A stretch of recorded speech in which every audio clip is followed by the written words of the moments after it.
പിന്നെ എന്റെ അഞ്ചെത്തി 10 മാസം കഴിഞ്ഞിട്ട് വെച്ചതന്നെയല്ലേ. ഡിസ്ചാർജ് ആക്കിയിട്ട് പെരീക്ക് പോകാൻ പറ്റില്ല പറഞ്ഞാൽ ഇത് എവിടെയും പോയി നിൽക്കാൻ പറ്റുന്ന സ്ഥലം വേണ്ടേ? അത് അന്വേഷിച്ചാൽ വേണ്ടി ഞാൻ കുഞ്ഞാപ്പൂനെ വിട്ടു കിട്ടി പറ്റാ. കിട്ടി ഉസ്മാൻ ഖാന്റെ തോച്ചിന് പൈക്കളില്ല, അവിടെ സെറ്റാക്കാം. യൂസ്ഫാഖാന്റെ പെരന്റെ മേലെ കോഴി ഫാം ഉണ്ട്. കുഞ്ഞാപ്പൂന്റെ ചീറി അടിച്ചാൻ പൊട്ടിച്ചിട്ട് തീരാതെ അളക്കണ്ടത്. നിങ്ങൾക്ക് അറിയാത്തൊരു സ്ഥലത്ത് കൊണ്ടാക്കിയാ പോലെ. അതാണ് എന്നോട് ഞാൻ പറഞ്ഞത്. അങ്ങനത്തെ ഒരു സ്ഥലമാണ് ഞമ്മക്ക് വേണ്ടത്. അതിന് പറ്റിയൊരു സ്ഥലം എന്റെ അടുത്ത് അതങ്ങോട്ട് പറയേ.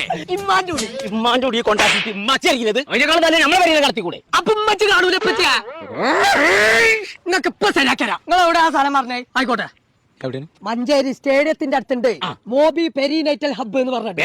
പറ്റാത്തോണ്ടല്ലോ എന്നോട് അന്വേഷണം പറഞ്ഞത്. പെരിനൈറ്റൽ ഹബ്ബ് പുന്നാരപ്പിച്ച് ഓരവിടെ കൊണ്ടാക്കി കഴിഞ്ഞാൽ എല്ലാ കാര്യങ്ങളും ഓര് നോക്കേ. അൽഹംദുലില്ലാഹ്, ഇപ്പഴാ മനസ്സിന് സമാധാനമായി. ഇപ്പഴാണ് അതിനൊരു കാര്യം ഏൽപ്പിച്ചിട്ട് ഉഷാറാക്കിയത്. നടക്കണം, നമുക്ക് അന്വേഷിച്ചു നോക്കാം. ചങ്കള നമ്മളിപ്പോ ഉള്ളത് മഞ്ചേരിയുള്ള മോബി പെരിനാറ്റൽ ഹബിലാട്ടോ. അപ്പൊ പ്രസവം കഴിഞ്ഞിട്ട് തള്ളനി കുട്ടീനൊക്കെ നിങ്ങൾ ധൈര്യമായിട്ട് ഇവിടെ കൊടുന്ന് ഏൽപ്പിച്ചോളിട്ടോ. 21, 30, 40 ദിവസത്തെ പാക്കേജ് അവർ കൊടുക്കണം കേട്ടോ. അത് മാത്രമല്ല 3 ഐറ്റം റൂമുകളും ഉണ്ട്. അപ്പൊ തള്ളന്റെ കുട്ടീന്റെ മാത്രം കേട്ടോ, ഓരോ കൂടെ നിൽക്കുന്ന ആൾക്കാരെ ഫുഡും ലോണ്ടറി ഒക്കെ വരെ പാക്കേജിലുണ്ട്. അപ്പൊ നമ്മളെ മോബിന്റെ ലൊക്കേഷൻ വരുന്നത് മഞ്ചേരി സ്റ്റേഡിയത്തിന്റെ VIP ഗേറ്റിന്റെ തൊട്ടടുത്ത്. സൈന പേടിച്ചെന്റെ ആ സ്ഥലം കിട്ടിയിരുന്നു. എന്റെ കുഞ്ഞാപ്പാണ് എല്ലാം ശരിയാക്കി തന്നത്. കുഞ്ഞാപ്പോ ആരെനിക്ക് ഈ സ്ഥലം പറഞ്ഞത്?